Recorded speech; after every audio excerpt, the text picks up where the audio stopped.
দর্শক, আজ আমরা দেখব যে কিভাবে গুগল ক্লাসরুমে অ্যাপসটি ব্যবহার করে একজন টিচার স্টুডেন্টের জন্য কোনো অ্যাসাইনমেন্ট থ্রো করতে পারে এবং স্টুডেন্টরাও সেই অ্যাসাইনমেন্টের রিপ্লাই দিতে পারে। আশা করছি সঙ্গেই থাকবেন।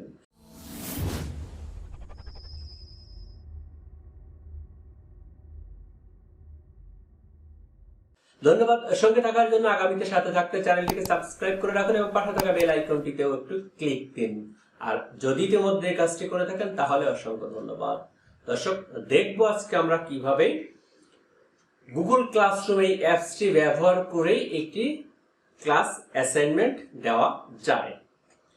তো অ্যাসাইনমেন্ট দেওয়ার জন্য আমাদেরকে প্রবেশ করতে হবে অবশ্যই ক্লাস ওয়ার্ক এই অপশনটিতে।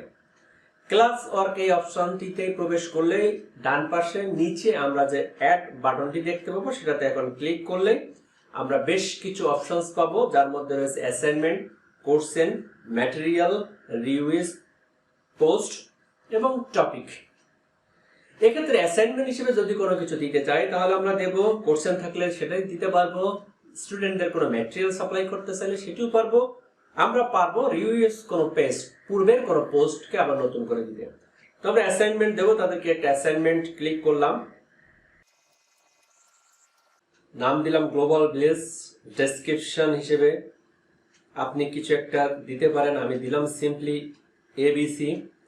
এখানে যে পয়েন্টটি রয়েছে আপনি এই অ্যাসাইনমেন্টের জন্য পয়েন্টটি নির্বাচন করে দিতে পারেন, আমরা দিলাম 50 পয়েন্টস।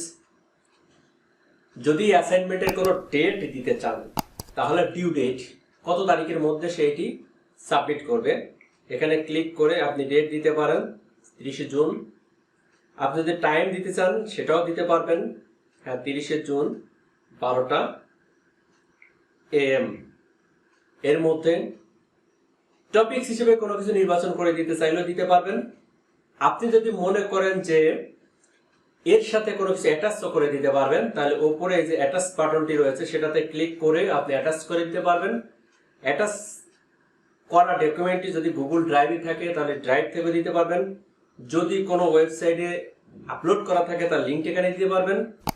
আপনি আপনার মোবাইলে থাকা কোনো ফাইলকে আপলোড করে দিতে পারবেন, কোনো ছবি তুলে দিতে পারবেন, ভিডিও রেকর্ড করে দিতে পারবেন, এমনকি নতুন একটা পিডিএফ ফাইলও আপনি তৈরি করে দিতে পারবেন। আমরা যদি আপলোড ফাইলে ক্লিক করি তাহলে মোবাইলের মধ্যে থাকা যে ফাইলগুলো আছে সেগুলো আমরা দেখতে পাবো। সো সেখান থেকে আমরা একটা ফাইলকে এখানে আপলোড করে দিতে পারবো।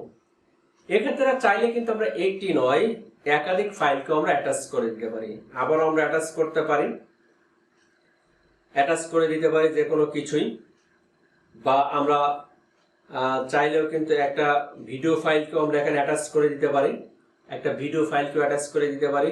আমরা চাইলে লাইভ একটা ভিডিও করে দিতে পারি, আমরা চাইলে তাৎক্ষণিকভাবে কোনো কিছুর ছবিও তুলে দিতে পারবো। তো আমরা যে কোনো কিছু এখানে দিতে পারবো।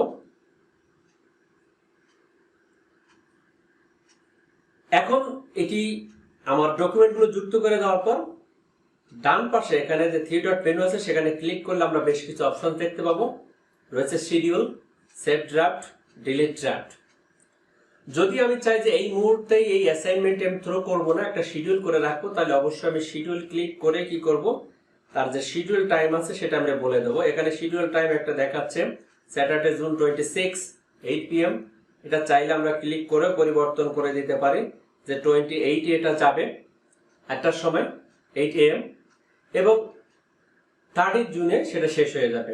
চাইলে এরকম শিডিউল করে দিতে পারি, কিংবা আমি যদি শিডিউল করতে না চাই আপাতত সেভ করে রাখবো, পরবর্তীতে আমি ম্যানুয়ালি পাঠাবো, তাহলে আমরা সেভ করে রাখবো।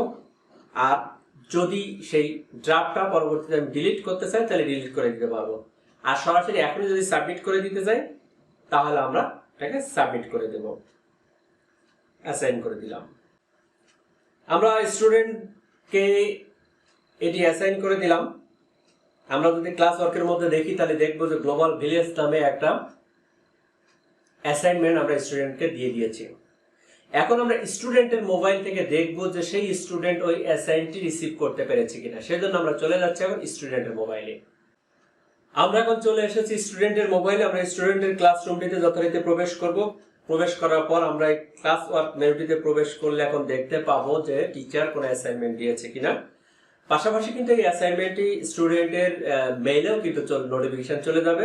আমরা ক্লাস ওয়ার্কের মধ্যে এখন দেখতে পাচ্ছি যে সেই গ্লোবাল ভিলেজ নোটিফিকেশনটি কিন্তু স্টুডেন্টের কাছে চলে এসেছে। স্টুডেন্ট এখন এটার উপরে ক্লিক করলেই সে দেখতে পাবে তার সাথে কি কি অ্যাটাচমেন্ট রয়েছে, কি কি রয়েছে। চাইলে স্টুডেন্ট এখানে অ্যাড ক্লাস কমেন্টের এখানে সে তার কমেন্টে বা এই অ্যাসাইনমেন্টের উত্তরটি লিখে দিতে পারে। এছাড়াও নিচে যে ক্লাস ওয়ার্ক সেখানে কিন্তু সে ক্লাস ওয়ার্কটিকে অ্যাসাইন করে দিতে পারে। ক্লাস ওয়ার্কের ডান পাশে যে অ্যাসাইনটি আছে এখানে যদি আমরা ক্লিক করি তাহলে অ্যাড অ্যাটাচমেন্ট, অর্থাৎ স্টুডেন্ট যদি তার সেই অ্যাসাইনমেন্টের উত্তরটি কাগজে কলমে লিখে সেটার ছবি তুলে দিতে চায় তাহলে কিন্তু দিতে পারবে। এখানে আমরা অ্যাড অ্যাটাচমেন্টে ক্লিক করলে অনেকগুলো অপশন দেখতে পাবো। স্টুডেন্ট তার সেই ডকুমেন্টটি যদি গুগল ড্রাইভে রেখে সেটা দিতে চায় দিতে পারবে, যদি অন্য কোনো সাইটে আপলোড করে তার লিঙ্ক দিতে চায় পারবে, তার মোবাইলে থাকা কোনো ছবি দিয়েও দিতে পারবে, সরাসরি টেক ফটোতে ক্লিক করে কিন্তু ক্যামেরা চালু করে সে ছবি আকারেও কিন্তু এখান থেকে কি করতে পারবে, টিচারের কাছে পৌঁছে দিতে পারবে। তো একটা স্টুডেন্ট যে কোনো ভাবেই কিন্তু টিচারের ওই অ্যাসাইনমেন্টের রিপ্লাই দিতে পারবে। দেওয়ার পরে এখন যদি আমরা mark as done turn in এটা ক্লিক করলে কি করবে, এটা টিচারের কাছে কিন্তু তার অ্যাসাইনমেন্টটি পৌঁছে যাচ্ছে। আমরা যদি আবার টিচারের অ্যাকাউন্টেও চলে যাই তাহলে আমরা দেখতে পাবো যে স্টুডেন্ট তার রিপ্লাইটি দিয়ে দিয়েছে। সেই কারণে আমরা এখন চলে যাব আবার টিচারের অ্যাকাউন্টে।